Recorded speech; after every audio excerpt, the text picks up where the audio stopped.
Baiklah, saya akan membacakan novel Siti Nurbaya, karya Mara Rusli. Ibunya meninggal saat Siti Nurbaya masih kanak-kanak, maka bisa dikatakan itulah titik awal penderitaan hidupnya. Sejak saat itu hingga dewasa dan mengerti cinta, ia hanya hidup bersama Baginda Sulaiman, ayah yang sangat disayanginya. Ayahnya adalah seorang pedagang yang terkemuka di kota Padang. Sebagian modal usahanya merupakan uang pinjaman dari orang rentenir bernama Datuk Maringgi. Pada mulanya, usaha perdagangan Baginda Sulaiman mendapatkan kemajuan pesat. Hal itu tidak dikehendaki oleh rentenir seperti Datuk Maringgi. Maka untuk melampiaskan Baginda Sulaiman, dengan demikian hancurlah usaha Baginda Sulaiman. Ia jatuh miskin dan tak sanggup membayar hutang-hutangnya pada Datuk Maringgi. Dan inilah kesempatan yang dinanti-nantikannya. Datuk Maringgi mendesak Baginda Sulaiman yang sudah tak berdaya agar melunasi semua hutangnya. Boleh hutang tersebut dapat dianggap lunas asalkan Baginda Sulaiman mau menyerahkan Siti Nurbaya, putrinya, kepada Datuk Maringgi. Menghadapi kenyataan seperti itu, Baginda Sulaiman yang memang sudah tak sanggup lagi membayar hutang-hutangnya tidak menemukan pilihan lain selain yang ditawarkan oleh Datuk Maringgi.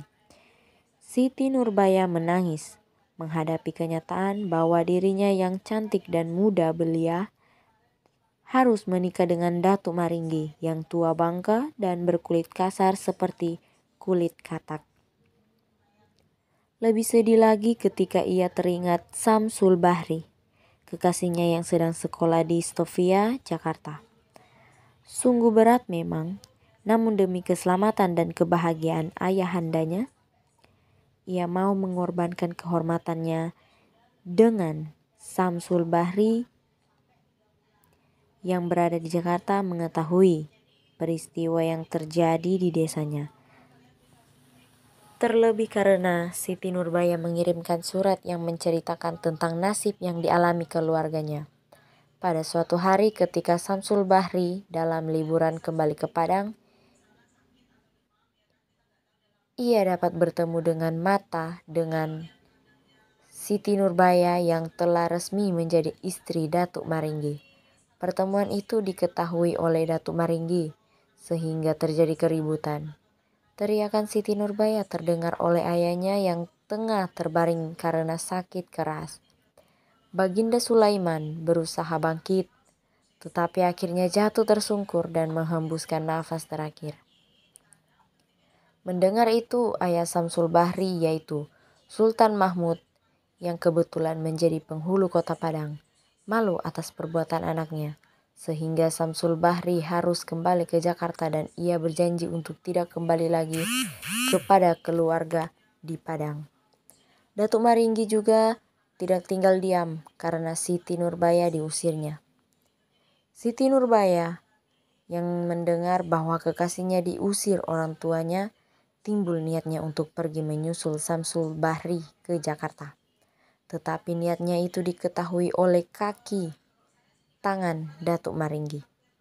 Karena itu dengan siasat dan fitnahnya, Datuk Maringgi dengan bantuan kaki tangannya dapat memaksa Siti Nurbaya kembali dengan perantaraan polisi. Tak lama kemudian Siti Nurbaya meninggal dunia karena memakan lemang beracun yang sengaja diberikan oleh kaki tangan Datuk Maringgi. Kematian Siti Nurbaya itu mendengar oleh Samsul Bahri sehingga ia menjadi putus asa dan mencoba melakukan bunuh diri. Akan tetapi, mujurlah karena ia tak meninggal. Sejak saat itu Samsul Bahri tidak meneruskan sekolahnya dan memasuki dinas militer. 10 tahun kemudian dikisahkan di kota Padang sering terjadi huru-hara dan tindak kejahatan akibat ulah Datuk Maringgi dan orang-orangnya. Samsul Bahri yang telah berpangkat letnan dikirim untuk melakukan pengamanan. Samsul Bahri yang mengubah namanya menjadi Letnan Mas segera menyerbu ke kota Padang. Ketika bertemu dengan Datuk Maringgi dalam suatu keributan tanpa berpikir panjang lagi, Samsul Bahri menembaknya. Datuk Maringgi jatuh tersungkur. Namun sebelum tewas ia sempat membacok kepala Samsul Bahri dengan parangnya. Samsul Bahri alias Letnan Mas segera dilarikan ke rumah sakit. Pada saat-saat akhir menjelang ajalnya, ia meminta dipertemukan dengan ayahandanya.